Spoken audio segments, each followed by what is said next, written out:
Hello and welcome to Newsclick. We have with us Professor Surajit Mazumdar, Jawaharlal Nehru University. Surajit, what appears to be happening on the budget issue is that we have a Chidambaram budget really replaced by Jaitley budget, but not substantively different. What Swami Iyer called Chidambaram budget with a saffron lipstick. Well, actually, one of the remarkable features of this budget is actually the fact that the numbers in this budget and those in the interim budget, which was presented in February by P. Chidambaram, are practically identical. There's very little that is different in terms of these two budgets. And the fact that an outgoing government on its last legs, when it presents an interim budget in which actually nothing new is supposed to happen, that is exactly more or less the same as the one that a new government presents, that indicates something. And in my view, it indicates two things. Number one is that, of course, the more obvious thing is that the policy of fiscal consolidation, which has been pursued for the last few years, whose hallmark has been expenditure compression in the face of revenues falling short, where the burden has been placed primarily on heads like agriculture, rural development, subsidies, social services, of this expenditure cut. So, expenditure compression in the face of lagging revenues, continuation of that policy is the first thing that is indicated. Basically, the social service expenditure has been cut in order to match the revenue in that sense. Yeah, that's the broad thing.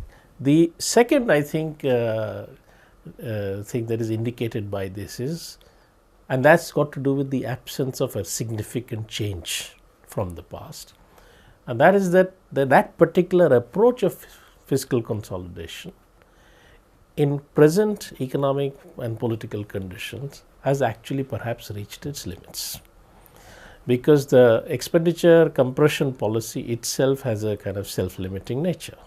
You cut back expenditures in an economy which is already facing a slowdown. It does little to address it doesn't boost the economy, and of course doesn't address the long-term constraints that are behind this slowdown. The effect of that on the revenue side is adverse, and then to try and keep the expenditure fiscal deficit down, you keep curbing the expenditure, and that kind of reaches a limit beyond which it's difficult to push. And I think that's the kind of limit that has been reached by this policy. It is a kind of dead end, and unless and therefore the danger that is there is that if this approach is pursued, then very quickly, given the fact that there is a great possibility of rise in oil prices, there is already a problem about the rain. Given these conditions and these threats that are already there, the government may soon be faced with a very sharp choice between either giving or administering a very bitter pill to the people of this country through further compression of expenditure, or living with a higher fiscal deficit. I don't think that they can avoid that choice. Coming back to what you said, compression of expenditure. Now, two are parts to it. One is, of course, that in the budget itself you do not address what you need to address. The fact there is a lack of employment, health facilities. One of the most privatized healthcare systems today is in India. Education, access to education is limited. Employment generation is very, very low. This is one part of it. Now, the second part of it is an overestimation always in the budgets of saying the revenue will be so much, and of course the revenue is not so much, and then hidden later on in the year's consolidation when you present it for the next year, you see a further cut in the expenditure from even that is projected in the budget. The second is quite often hidden. So do you think that these two things are both present in the current budget? Yes, actually the last two budgets, we have seen this, that actually revenues have fallen, have been less than what were anticipated, and in response to that, expenditures were also cut so as to still stick to the fiscal deficit target. So what was budgeted, actual expenditures were even less than that. That has happened for two successive years.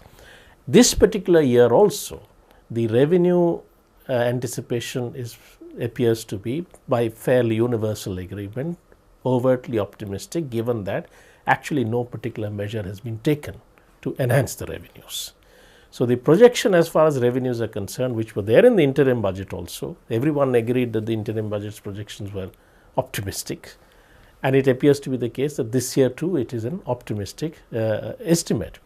And if then revenues fall short and you have the tendency to keep expenditures down again, then the expenditures already low may actually face further cut. And actually if one sees that despite a lot of rhetoric about huge amounts of expenditures on populist schemes and on social subsidies and things like that, actually if one gets down to the numbers, it's quite clear that the principal burden of fiscal compression has actually been faced by precisely those heads that are highlighted in any discussion about so-called populism. And they have already been compressed. If one sees actually in proportion to GDP, they have been coming down for 5 years. If you look at it in real terms, adjusted for price increases, they have actually been stagnant for 5 years, many of these expenditures. So, any further compression of that can only have extremely severe consequences for the people of this country. Compression, what you're talking of is basically the cuts. Yeah. And Narega cuts being one of them this time? Yes, if you actually, the allocation for Narega this time is 34,000 crores, which is practically the same as last year, which means in real terms less, because prices have gone up, minimum wages should adjust, and you are actually, last year was a relatively good agricultural year, this year anticipating a bad agricultural year. So, actually the demand for Narega employment should be higher this year, and this 34,000 crores is actually less than what was spent 3-4 years ago. So, actually the Narega allocations have also come down. And it contains a wage which has not been given, deferred wage of 5,000 crores. So yes. It's even worse. The other part of it is the revenue story. This is the expenditure part. There's a revenue story. The revenue story is that India today, the tax to GDP ratio is one of the worst in the world, in the sense that it's really low tax in terms of what is the percentage of the GDP. Even those countries which are supposedly the mecca of capitalism, the United States and all, have better tax to GDP ratio. Any indication that's going to change, or is it, though there is a statement to that account that we're going to improve our tax to GDP ratio, any indication, or is it worse? Absolutely not. In fact, the world over there is a debate in society amongst economists on this whole question of austerity.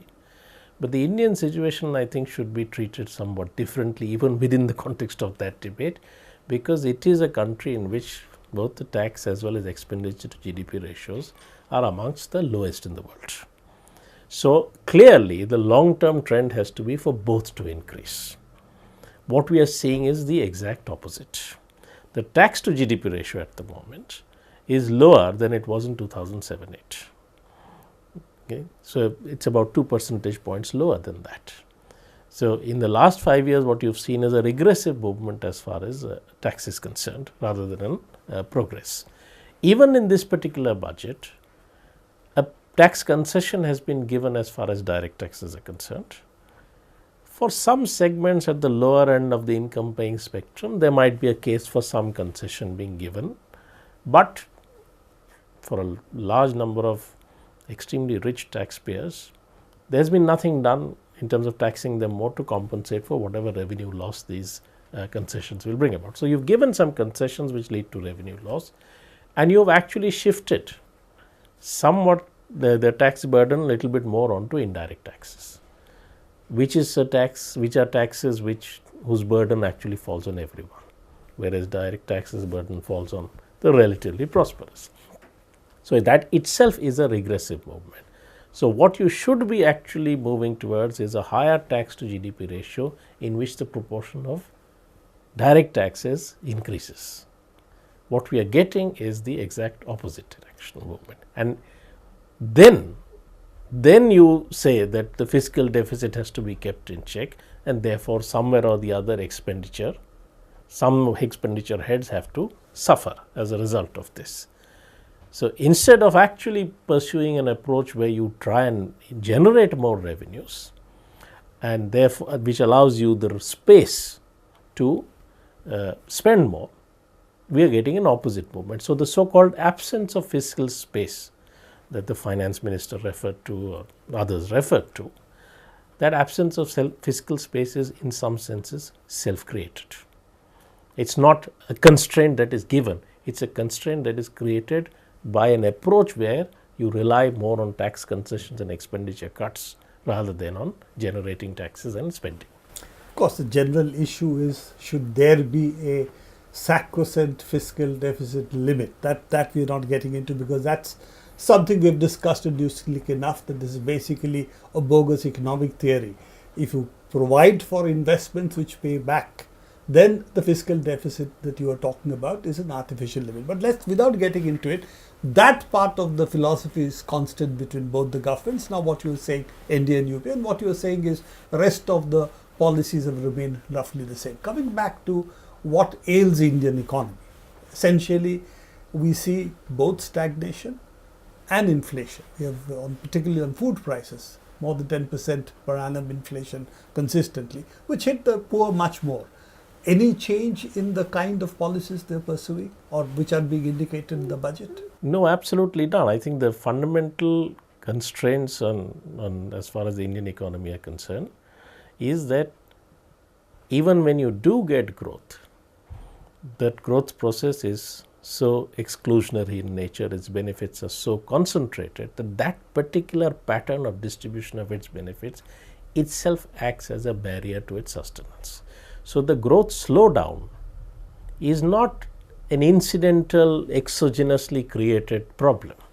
The growth slowdown is in fact a direct result of the same policy which produced the 8 to 9% growth. So, the transition from 8 to 9% growth to the slow growth is in fact was inbuilt into that very growth trajectory itself. Which is what you said in the beginning. Yes, yes. That essentially we are now hitting a brick wall. Yes.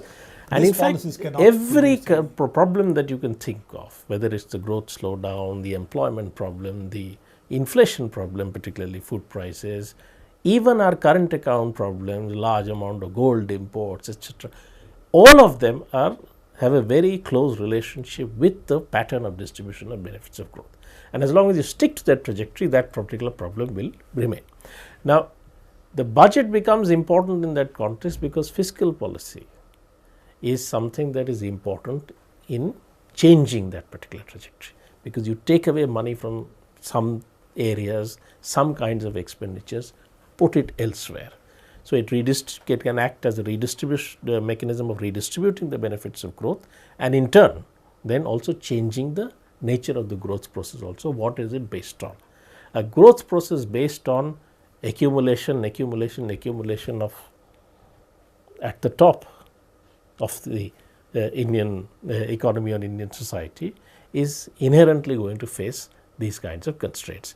And there is in this budgetary exercise no recognition of the fact that there is actually this fundamental problem. So, fiscal consolidation in such times reflects, in my view, a fundamental commitment to maintaining that particular growth trajectory, which itself has created this problem. Basically, what you are saying is creating wealth for the rich can only provide a certain degree of developmental growth and so on, but in the long run it's not sustainable unless you're able to pull out large numbers of the Indian people from the poverty they are in, and therefore sustaining a much higher rate of demand. And that's really the manufacturing. Yes, absolutely. That is the only way in which the sustained process of growth even can be sustained. Even if one is focusing on growth, one can't really get that on a sustained basis unless you have these other. Forget about the kind of growth which is equitable and so on. Even growth cannot be maintained. Coming back to the other issue, that in terms of resources, one resource which the government seems to be tapping is, of course, the FDI, and the other is sale of public sector shares. Do you think that makes a big difference to the economy in terms of extra resources? Well, I don't think that the Indian economy at the moment is constrained in terms of, say, savings.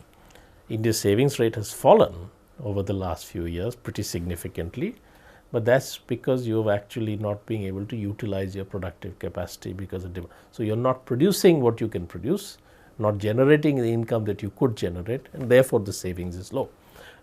It's not because savings is low that you have a problem. So, as far as and we are not in any case as an economy getting any kind of foreign resources of a long-term nature, which are for long-term investment in this country.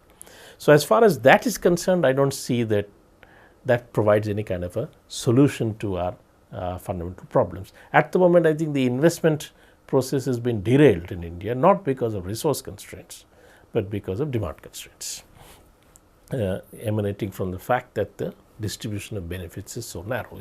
You've kept so many people out of the market, and therefore the investment process is not able to sustain itself. Therefore, it goes into speculative channels rather than into manufacturing. Speculative channels, or it will go out if you allow it to go out, which is also being permitted. So, it goes out to an extent, but largely the problem is not one of resources.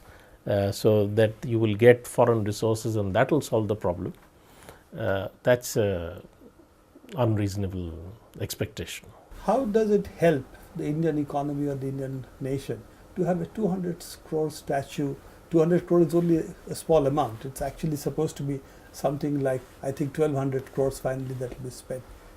Aren't this for a country which is looking at development constraints of budget of different kinds, not able to finance public health, education?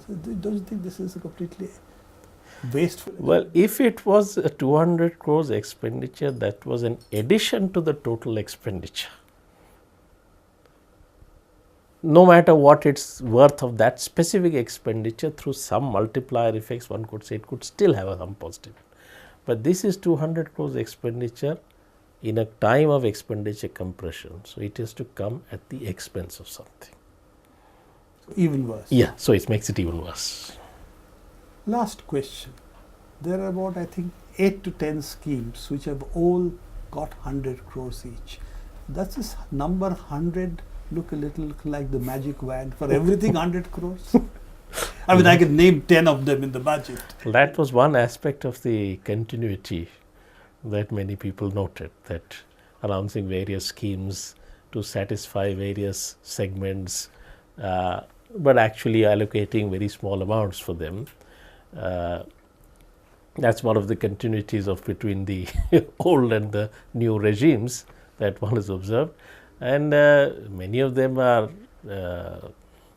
pilot projects or notional things. 100 crores is not a very substantial amount, and to highlight so many of these things in a budget speech perhaps was an indication of what was being sought to be hidden. It was more an exercise in hiding than an exercise in revealing. Or what, as I said, Swami Iyer said, the saffron lipstick, if you will. Yeah. Well, they have been hiding in the past also. that process continues. So what you are saying is not just lipstick, but it is also other cosmetic exercises being done. Thank you, Surajit. We'll discuss the economy with you as we've been doing in the past and keeping a watch on what's happening. Thank you very much. Thank you.